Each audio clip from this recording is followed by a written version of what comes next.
नमस्कार दोस्तों, आप सभी का स्वागत है आपके अपने YouTube channel study today with Viplav में। तो दोस्तों, आज की इस वीडियो में हम झारखंड 12th बोर्ड एग्जाम 2025 के लिए 28 फरवरी को होने वाले हिस्ट्री यानी कि इतिहास पेपर के लिए 30 बीबीआई ऑब्जेक्टिव क्वेश्चंस को देखेंगे, यानी कि परख का एक मॉडल सेट को देखेंगे। ये हमारा सेट 1 होगा, इसके बाद सेट 2 भी अपलोड होगा, सेट 5 तक अपलोड करूंगा। ठीक है, एग्जाम देने से पहले 5-5 सेट अपलोड कर दूंगा। हिस्ट्री पेपर का, जियोग्राफी का, सभी का 5-5 सेट अपलोड कर दूंगा। एग्जाम से पहले अगर 5 सेट को देख लेते हो तो एग्जाम पेपर में जो ऑब्जेक्टिव का पेपर होगा 30 में 30 मार्क्स आसानी से प्राप्त कर सकते हो। सारे के सारे क्वेश्चंस एग्जाम पेपर के लिए मोस्ट इंपोर्टेंट रहने वाला है। वायरल प्रश्न होगा, यहीं से सवाल एग्जाम पेपर में पूछेगा। 28 फरवरी को सीधे एग्जाम पेपर में, हिस्ट्री पेपर में यही सवाल डायरेक्ट भिड़ेगा। तो चलिए फटाफट वीडियो को स्टार्ट करते हैं। वीडियो को लास्ट तक देखना, लाइक कर देना, सभी दोस्तों में शेयर करना। तो चलिए शुरू करते हैं, और इसके बाद जो है जल्द ही सब्जेक्टिव सवाल भी डालने वाला हूँ। तो चलिए फटाफट वीडियो को स्टार्ट करते हैं। तो चलिए शुरू करते हैं। ये परख का पहला सेट है, देख सकते हो पहला सेट है हिस्ट्री का। ठीक है, पहला क्वेश्चन देखिए। पहला क्वेश्चन है यहाँ पर कि सिंधु सभ्यता का कौन सा स्थल मृतकों के टीला के रूप में विख्यात है।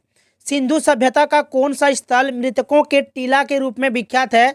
चन्हुदोड़ो, मोहनजोदड़ो, हड़प्पा या फिर कालीबंगान। तो इस क्वेश्चन का सही उत्तर हो जाएगा मोहनजोदड़ो हो जाएगा, ऑप्शन नंबर बी। और मोहनजोदड़ो की खोज 1922 ईस्वी में की गई थी, याद रखना, और राखालदास बनर्जी ने की थी।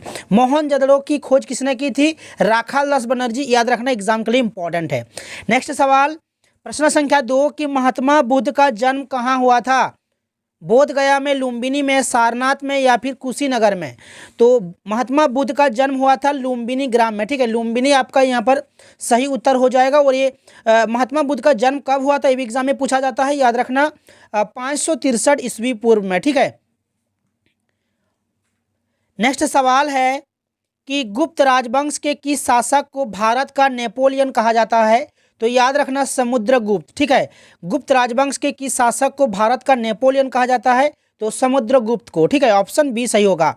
नेक्स्ट है कि अलबरूनी किसके साथ भारत आया था। तो ये महमूद गजनवी के साथ भारत आया था। ठीक है, अलबरूनी किसके साथ भारत आया था? महमूद गजनवी के साथ। नेक्स्ट है कि जजिया कर है आर्थिक कर, धार्मिक, भूमि या फिर शिक्षा। तो जजिया कर जो है धार्मिक कर हो जाएगा, धार्मिक कर था। ठीक है, ऑप्शन बी सही होगा। नेक्स्ट है कि महाभारत में कितने प्रकार के विवाहों का उल्लेख किया गया है। 4, 6, 8 या फिर 9। तो महाभारत में कितने प्रकार के विवाहों का उल्लेख किया गया है। तो 8 प्रकार के। ठीक है, ऑप्शन सी सही होगा। नेक्स्ट सवाल देखिए। नेक्स्ट हमारा सवाल है कि निम्नलिखित में से किसने सबसे पहले भारत में स्वर्ण सिक्के जारी किए थे। किसने सबसे पहले भारत में स्वर्ण सिक्के जारी किए थे। तो एक कुषाणों ने। ठीक है, कुषाणों ने, ऑप्शन सी सही होगा। अलबरूनी ने किताब उल हिंद की रचना किस भाषा में की थी। नेक्स्ट सवाल कि अलबरूनी ने किताब उल हिंद की रचना किस भाषा में की थी। तो अरबी भाषा में की थी। किस भाषा में? अरबी।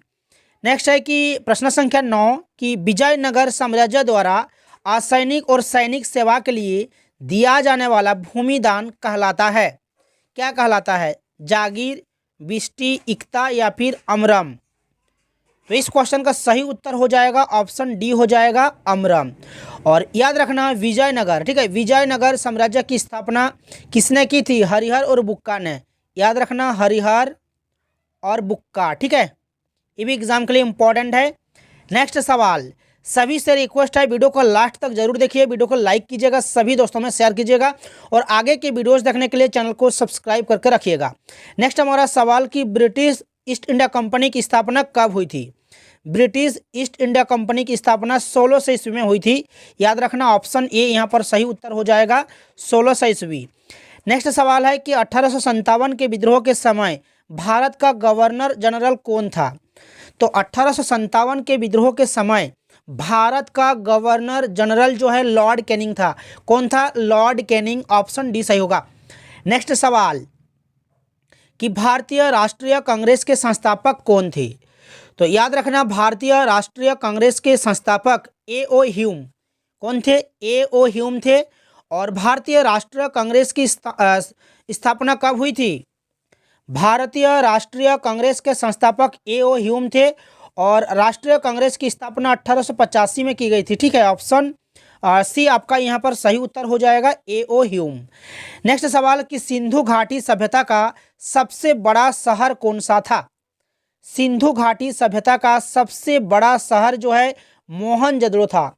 मोहनजोदड़ो आपको याद रखना है। सिंधु घाटी के निवासियों को किस धातु का ज्ञान नहीं था? सोना, चांदी, लोहा, तांबा। तो सिंधु घाटी सभ्यता में सिंधु घाटी के निवासियों को किस धातु का ज्ञान नहीं था? तो लोहा का ज्ञान नहीं था। ठीक है, लोहा यहाँ पर सही उत्तर हो जाएगा। महाजनपद कितने थे? महाजनपद। नेक्स्ट सवाल, महाजनपद कितने थे? तो याद रखना 16। ठीक है, ऑप्शन सी सही होगा। नेक्स्ट सवाल कि भारत का शेक्सपियर किसे कहा जाता है? भारत का शेक्सपियर कालिदास को कहा जाता है, कालिदास। ऑप्शन बी सही होगा। नेक्स्ट सवाल कि प्राचीन भारत में अभिलेख लिखने की शुरुआत किस राजवंश ने की? प्राचीन भारत में अभिलेख लिखने की शुरुआत किस राजवंश ने की थी?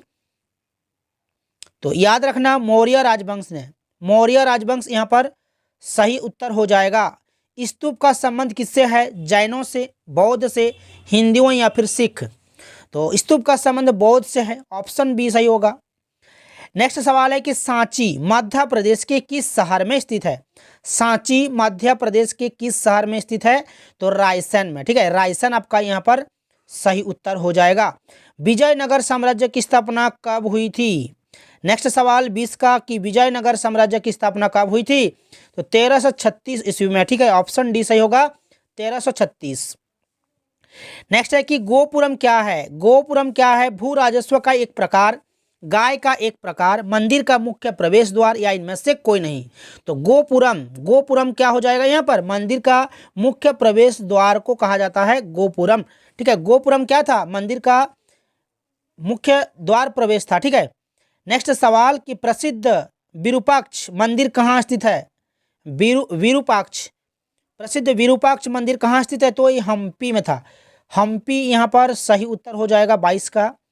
भक्ति आंदोलन 23 का देखिए, भक्ति आंदोलन को दक्षिण भारत से उत्तर भारत कौन लाया? भक्ति आंदोलन को दक्षिण भारत से उत्तर भारत कौन लाया था? तो रामानंद ने। रामानंद यहाँ पर सही होगा उत्तर, सही उत्तर हो जाएगा रामानंद। नेक्स्ट है कि खानका का क्या अर्थ है? खानका, खानका का अर्थ हो जाएगा यहाँ पर आश्रम हो जाएगा, ऑप्शन ए आश्रम। दामिन ए कोह। नेक्स्ट सवाल, दामिन ए कोह ये हमारा सेट 1 है, परख का सेट 1 सेट है। इसके बाद जल्द ही सेट 2 अपलोड होने वाला है, कल अपलोड हो जाएगा आप लोगों का सेट 2। ठीक है, आप लोग बस चैनल के साथ जुड़े रहना। 5 सेट एग्जाम से पहले 5 सेट अपलोड कर दूंगा, और 5 सेट अगर देख लेते हो तो एग्जाम में 30 मार्क्स आसानी से प्राप्त कर सकते हो। एक भी क्वेश्चन नहीं छूटेगा, यहीं से सवाल पूछेगा। ठीक है, दामिन ए कोह को क्या कहा जाता है? कोल क्षेत्र, पहाड़ी क्षेत्र, कोल्हान क्षेत्र या फिर संताल परगना क्षेत्र। तो देखिए दामिन ए कोह संतालों के लिए एक सीमांकित स्थान था, इसलिए ऑप्शन डी सही होगा, संताल परगना क्षेत्र। दांडी किस राज्य में स्थित है? दांडी किस राज्य में स्थित है? तो ये गुजरात में है, ऑप्शन सी सही होगा, गुजरात। और दांडी यात्रा कब शुरू हुआ था? ये भी एग्जाम में पूछा जाता है, याद रखना 12 मार्च 1930 को। ठीक है, भारत के संविधान सभा के स्थायी अध्यक्ष कौन थे? सुभाष चंद्र बोस, डॉक्टर राजेंद्र प्रसाद, महात्मा गांधी या फिर इनमें से कोई नहीं। तो यहाँ पर सही उत्तर कौन सा हो जाएगा? भारत के संविधान सभा के स्थायी अध्यक्ष यहाँ पर डॉक्टर राजेंद्र प्रसाद हो जाएगा, ऑप्शन बी। महात्मा गांधी दक्षिण अफ्रीका से भारत कब वापस आए थे? महात्मा गांधी दक्षिण अफ्रीका से भारत वापस कब आए थे? तो 1915 में। ठीक है, ऑप्शन डी सही होगा, 1915। नेक्स्ट सवाल कि हरिसन की प्रयाग प्रशस्ति संबंधित है। हरिसन की प्रयास प्रशस्ति संबंधित है समुद्रगुप्त से, रामगुप्त से, स्कंदगुप्त से या फिर चंद्रगुप्त से। तो सही उत्तर यहाँ पर हो जाएगा ऑप्शन नंबर ए हो जाएगा, समुद्रगुप्त। लास्ट चलिए देखिए नेक्स्ट सवाल है, ये लास्ट सवाल है हमारा कि रैयतवाड़ी व्यवस्था किसने लागू किया था? रैयतवाड़ी व्यवस्था किसने लागू किया था? तो टॉमस मुनरो ने किया था। ठीक है, और रैयतवाड़ी व्यवस्था कब लागू हुआ था?